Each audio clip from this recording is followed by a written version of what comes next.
rich men north of Richmond, Lord knows they all just want to have total control. Living in That is such a valuable piece of advice there. These are the sorts of things that we should talk about right in the first 5 minutes of the podcast. Started giving people free quotes. In sunshine and rainbows, it is Definitely a thing for just being a solo The operator. change in mindset makes a massive difference. Welcome to Aussie Lawn Stars. Yeah, I guess what I'm getting at there is in terms of how your business is set up.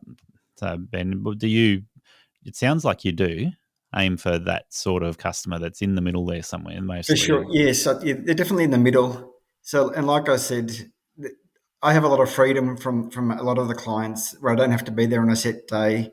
Yeah. And I don't have to ask. There'll be some times where there's an issue where you will ask, and because you want their thoughts.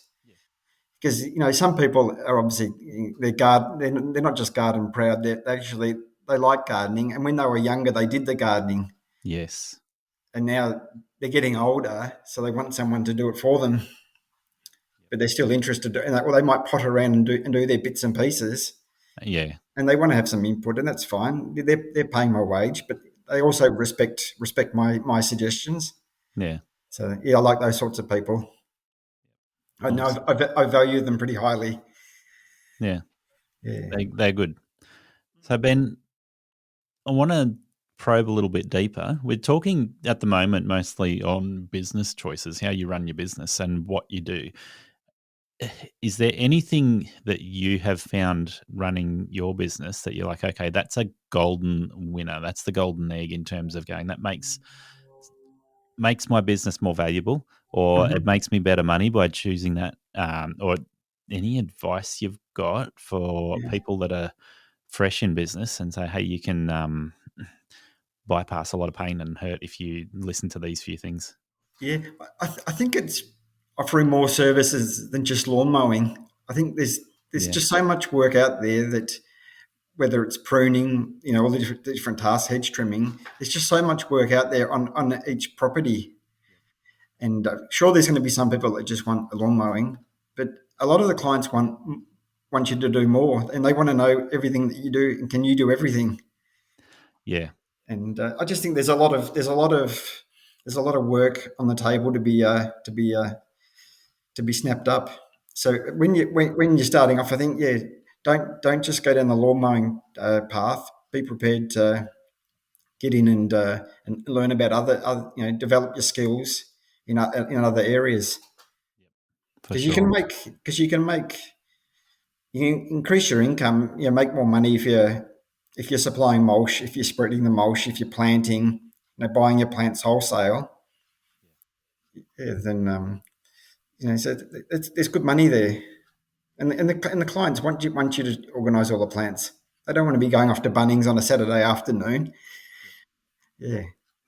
Yeah, I think that's one of the things I saw fairly early on is when you get referrals through word of mouth, you get the neighbours sticking their head over the fence or coming across the other side of the road. That can be a good thing. Yeah, it's great. I love it. Yeah. And typically speaking, if they're noticing your work and they come and ask you to do something, it's it's a massive pat on the back. It's like, wow, they're impressed with what I'm doing.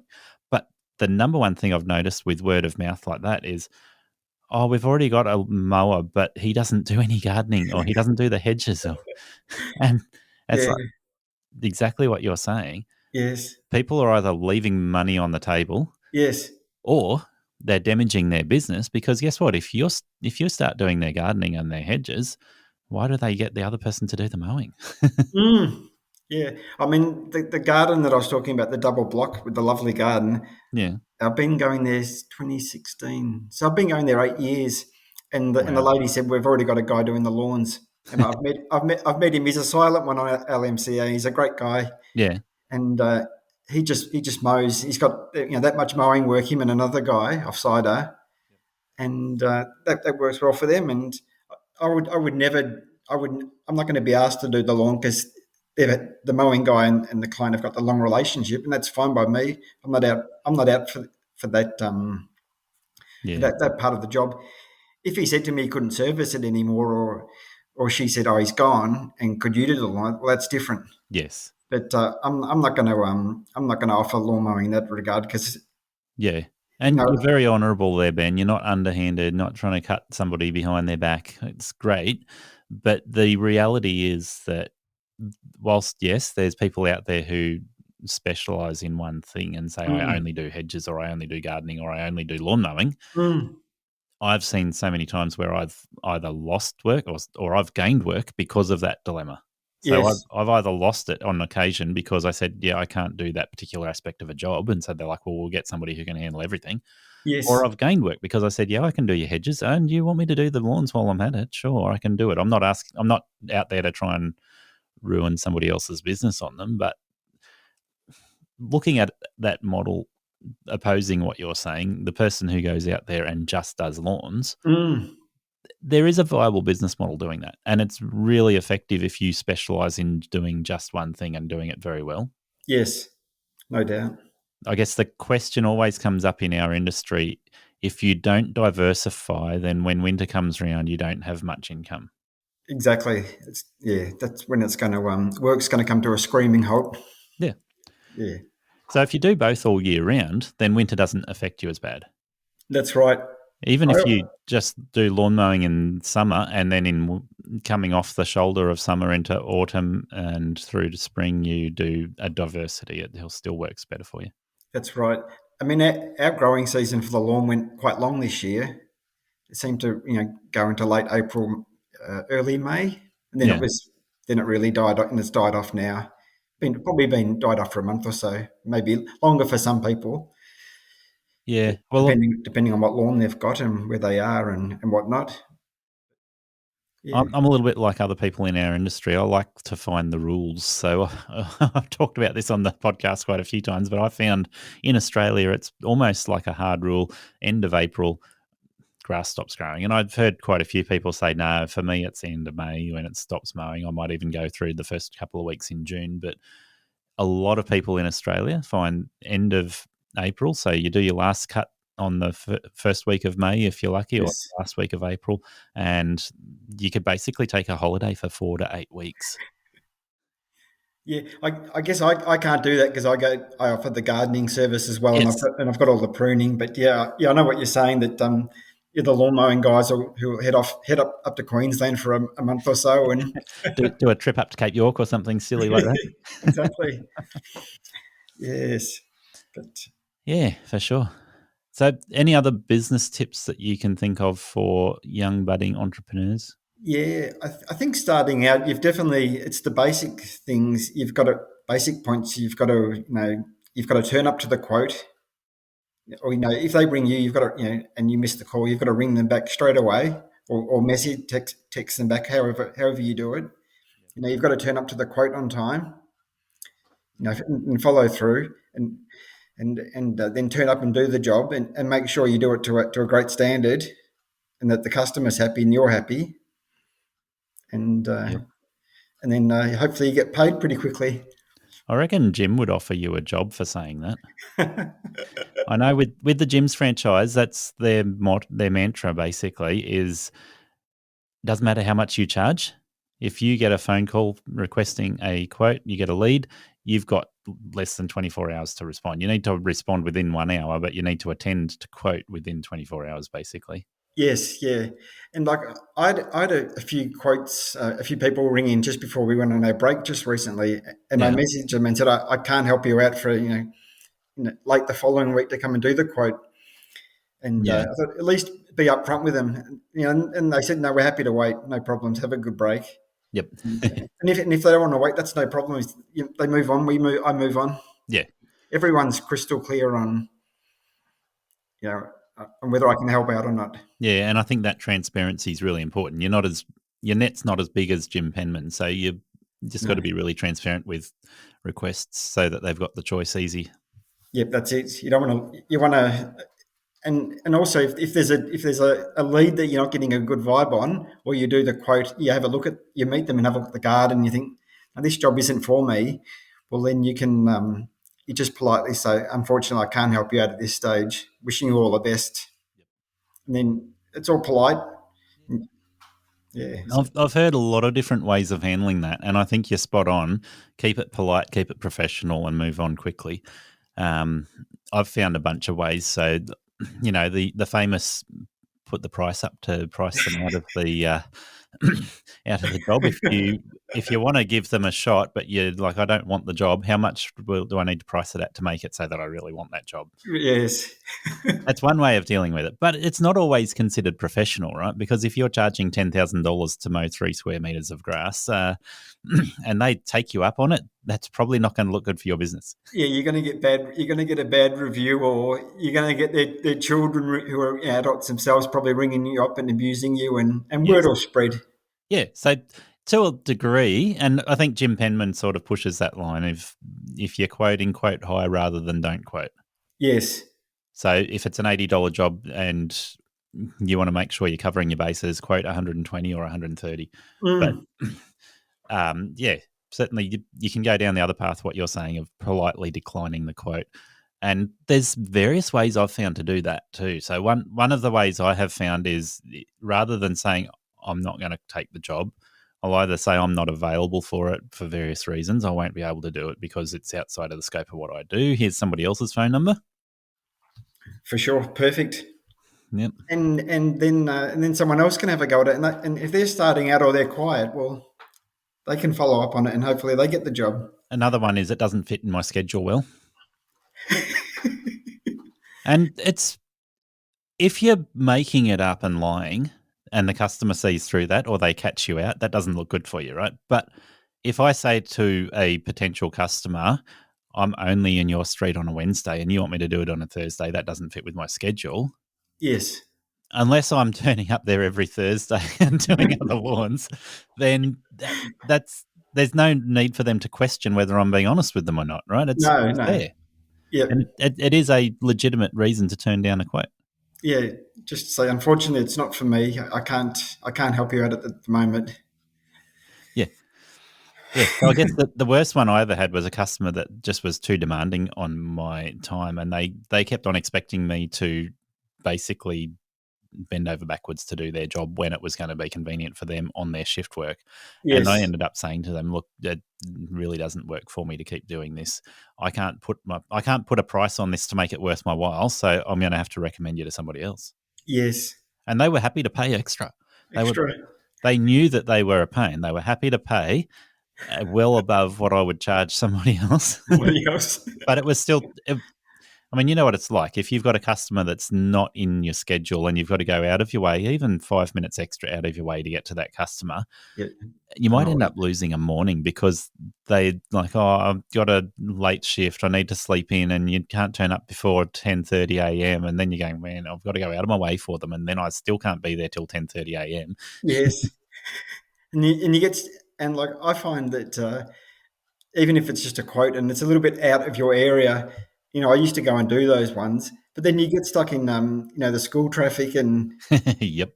yeah, and I used to have a couple of people that would want me to start at 8 a.m. and I've always started at 7:30, sometimes earlier if it's non-machinery or if I'm meeting like a bin guy or the mulch guy. But working at, they want you to basically sit in the car out the front till 8 a.m. That's all long gone. Everyone now. I've got a good bunch of customers that they know you're coming at 7:30, and it's not an unreasonable time. Well, I've found with commercial jobs, 7 a.m. start is fine, and if it's a commercial industrial zone, then that 7 a.m. start doesn't apply, right? You can start at 6 a.m. Yes, or earlier, and a lot of people have been asking about which brand of battery tool to buy, and I don't like to recommend one brand of battery for everyone or every situation. Dealer support and access to parts and service all play a big role in that decision. Some brands have better tools for specific needs or each product category. I've been using a variety of brands, and I endeavour to provide unbiased interviews on Aussie Lawn Stars with as many of those product brands as possible. I reached out to Ego Power Plus through the podcast because of how Barry supports the industry and Ego owners. Barry has impressed me with his loyalty to customers in providing support and listening to the needs of the industry, which has resulted in a full lineup of new commercial tools landing in Australia over the last 12 months that has positioned Ego as a leader in the commercial tool space for outdoor power equipment. Visit egopowerplus.com.au to see if they have the tools you need today. To please Grant Osborne, it's unsafe to work at certain hours when there's nobody around. I get that, but on Depends where you are. on a commercial site, if you're working with a second person and you're working at 4 a.m. and you covered your work health safety reasons, then go for it. Yeah, and there's plenty of lighting on your machines or Yes. whatnot. And Yeah, there's all the work health safety factors that need to come into that, but the hours do not need to be limited to daylight hours or 7 a.m. to 7 p.m. or whatever the normal noise curfews are. Because yeah, in a commercial industrial zone, noise curfews don't exist. yes. I mean, we've all got our own theories on what time of the day we want to start. But I do have a chuckle in the LMCA about the guys, especially in Queensland, like starting later. I think it's Mark Ladaway, and that's his model, and that works great for him. 10:30, 11 a.m. through till 2 or 3 in the Yeah. afternoon, and that's it. I know if I was living in Queensland, I'd be starting really early because I'd be wanting to get out of the heat. Yeah, that's But, it. no, that's funny. I'd be sitting around getting restless. Well, I guess this is the beauty of starting your own business in lawn care, right? You get Exactly. to set your schedule, Yes, everyone can do what they want to do. which goes back to what Choose. the reason this came up, because you got that Yes. customer that's really annoying and they don't fit well with whatever it is. And for me, that schedule has been a good reason to bring up. Yes, yeah. Apart from the people wanting me to start at 8 a.m., I've never had any major issues with clients wanting me to come at. Yeah. Some people say, "Oh, can you come in the afternoon?" It's like it depends really on my schedule that day. Most people know that I did a cemetery for several years, and they sacked me in the middle of COVID, which kind of sucked, but it was fortuitous. It worked well for me. But at the cemetery, the closest people that were alive were probably 500 meters away, and they were in a nursing home, high care nursing.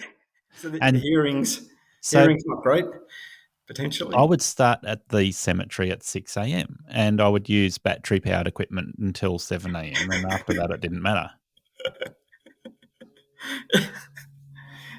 Oh, gosh. It made it a lot easier to get in a 12-hour day. You could do 6 a.m. till 6 p.m. and just go. Yeah, I did. I used to get some customers, a couple of really older ones actually, that they would want you to start at like 10 or 11 in the morning. Yeah. And like if it was just part of it, it was just a lawn and garden maintenance job. It was never a set time I'd be there. Usually 2 or 3 hours. So, and he'd moan and groan about the coming. Even 8 o'clock was too early for him. And he's like, "Can you come? We don't get going." I think because they were old. They were really old. Yeah. And if it's your own customer that's asking for something like that, you generally will be thoughtful about it. Okay, can I work with them or not? Can I put them at the start of my schedule or the end of my schedule, or that's what I was doing. Or with that particular one, put it in the middle of the day so you know that it's not too bad. Yeah, manage it.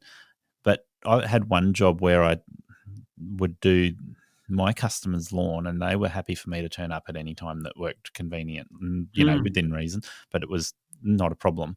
Their neighbour worked night shift, and so I was sitting there at that stage, no battery gear, 2-stroke ring ding ding ding, and cutting hedges and mowing lawns. And the neighbour came out and thoroughly abused me. "What do you think you're doing, you effing so and so? Get the F out of here, or I'm going to come over there. Not call the police. I'm going to come over there and." And I shut my machine off for a second. I talked to my client about it, and the client was like, "Yeah, they're off their face on drugs." And I'm like, "Right." So I went back, started my machine up, and kept on working. Yeah, I remember about 5 or 6 years ago, I was on the first day of a makeover. The people were going to be selling the home, and the neighbour poked his head over the fence, and I'd been hedge trimming and chainsawing, and all that morning. And he was a big guy, and I looked. I thought, "Oh, he's going to be." And he was, he's obviously upset about all the noise. But then he said, "Oh, are you going to be doing it tomorrow? If you're going to be here in the morning with the same machinery, I might go and stay at Mum's house because he works shift work." And anyway, then he actually started talking to me, and he had like a maintenance job at the casino. Oh yeah, so you had something in common. Yeah, so we sort of just talking for 10 minutes about that place, and then it was fun. And I said to him, he said, "Oh, tomorrow morning I'll be here with the machinery going early, Yeah.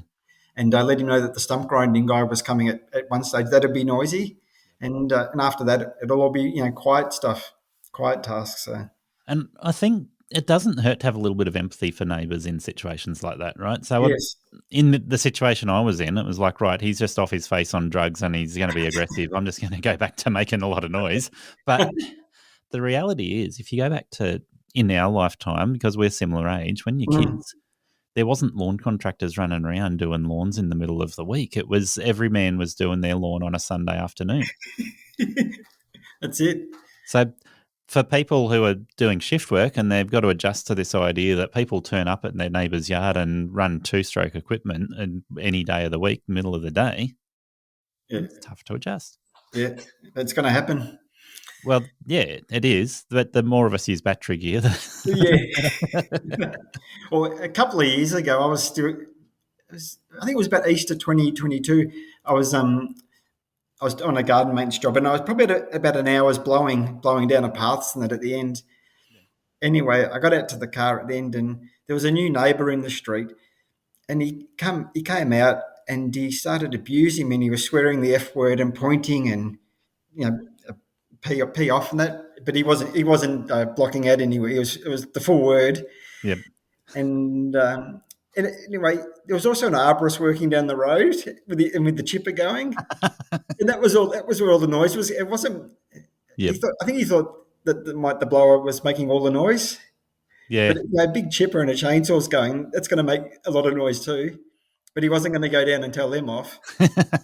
Anyway, I ended up buying the. That's where I got onto the Ego blower. Yeah. And the guy, it turned out he had a few issues, and he's got those issues sorted out. So now he just sort of just walks past me and sometimes mutters something to me. Yeah. Well, I mean, there's been frequent times where doing a residential job like that, you have a mum that's at home with the kids, and the kids are young and they have their afternoon nap, and then Yes. sometimes a mum like that might come out really aggressive and swearing at you, or other times they might come out and try and negotiate with you to do that job at a different time of day so that it's not so offensive for their kids. Yeah, it's give and take, I think, and be reasonable. You've got you're there to do a job, but if you're going to be going there every fortnight to do the mowing, you don't want neighbours carrying on at you all the time. Yeah. So, Ben, the jobs you're doing, and because of the age you are, this is going to be a more interesting question. But, are you inner city Melbourne? You're sort of not on the newest subdivisions. You probably get a mix of sizes in properties, right? In terms of like your traditional quarter acre blocks, more Yes. older houses. Do you do a lot of new stuff as well, or is it a bit of both, or mostly the older stuff?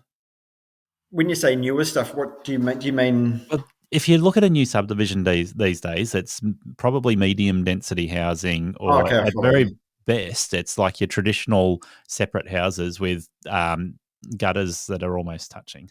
Yeah. So you don't have a big yard around them. Instead of a quarter acre block, it's a 450 square metre block, and there's only 50 square metres of lawn if they've got lawn or just gardens.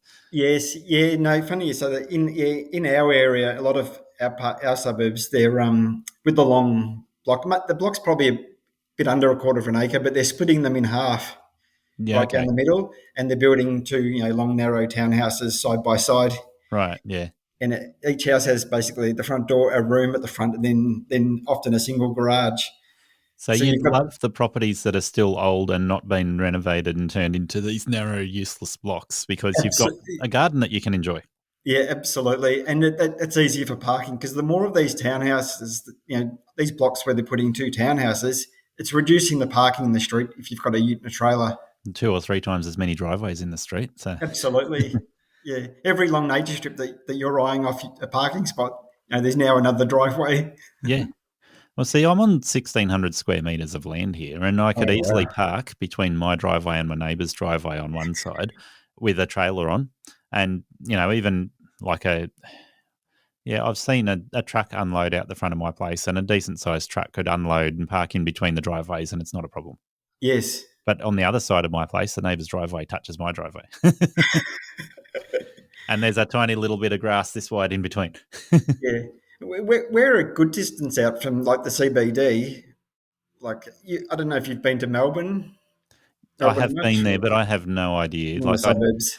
I know when I come down from New South Wales, it's like 3 hours from Albury till you start getting into the Melbourne outer suburbs, and then Yeah, we're a good half an hour out from say the CBD. We're at Parkdale, right. which is for anyone listening. Most people in Melbourne will know where Parkdale is. It's down near Moorabbin Airport. Okay, yeah, Little bit beyond Brighton. Brighton's probably one of the nicer suburbs. yeah, But, okay, you follow the Port Phillip Bay along, and Parkdale's probably halfway between Brighton and Frankston. yeah, okay. That means nothing to me. Oh, well, and also Brighton's one level of the social demographic, and Frankston, historically speaking, Frankston's at the other end Right. in terms of wealth and that. Yeah. But it's actually it is developing. A younger professionals are moving in there, and Yep. it's changing as well. Yeah. Yeah, okay. So you get a good mix of older properties as well as some of these new ones that I guess, like you say, a mix between customers in terms of the old people that have been there forever. Mm. So I've got a few customers who've got that the townhouse on the narrow, that they share the block with the townhouse next door, and they could be young professional couple with a couple of kids, Yeah. and they may have moved out from an apartment closer into the city, Yeah. and they're not interested in doing the gardening. There might only be a couple of hedges and a bit of lawn out the back and same out the front, but no, they're good clients. Yeah. And they want it looking neat. Yeah. Yeah, and there's people who've bought these townhouses and they've gone from a bigger block, and they're downsizing with their age, but they also want the garden to look nice. Yeah. And they don't have the desire nor the ability to mow the lawn or to the hedge or to put some plants in. Yep. Sounds like the perfect place for a robotic mower. There was one client I had for a few years. I lost him. I lost the couple at the end of last year because they downsized. Yeah. And they had the big area of the Sir Walter Buffalo out the back, and he did the lawns. I did everything else, which was fine. Yeah. He liked doing bits and pieces, and but he sold and he passed his details onto the next owner. And I had it in my mind that this would be the perfect opportunity to find someone who did robot mowing, Yes. the robot mowers. But because there were so many steps up to the backyard and changes in surface, and thought you wouldn't want to be pushing a mower. Yeah, you don't want to carry the mower up and down the stairs, all those No. sorts of things. Having a robot up the top, looking Yeah, after like it. having it based, but yeah, the guy wasn't interested in it. Anyway, it turned out I didn't get the maintenance continue, and no, it doesn't seem like anyone's got it because I've still got 2 customers in that street that I'm there every fortnight. Yeah, and it's not looking good. It's not looking good, and it's a lovely property, but that's their business, their choice. Yeah. Everyone has it's different always interesting. circumstances. Always interesting when you look after a property and then it sells and you know what it used to be like when it was looked after. Yes, But, and because this property in this street, and there's another customers that they said just come whenever you want and do what you want. They said we'll do the lawns, you do all the pruning, and if you think that mulch needs putting down, you put it down. Yep. Replace plants, and no, they were great. Yeah, awesome. It was very selfish of them to downsize. Yeah, that's it. It's completely thoughtless. They weren't thinking of Ben at all. No, all good. Thank you for listening to Aussie Lawn Stars. Please remember to rate and review the show on the Apple Podcasts app or the player you use. Exciting new shows are released every Monday. Make sure you follow or subscribe to hear the next episode.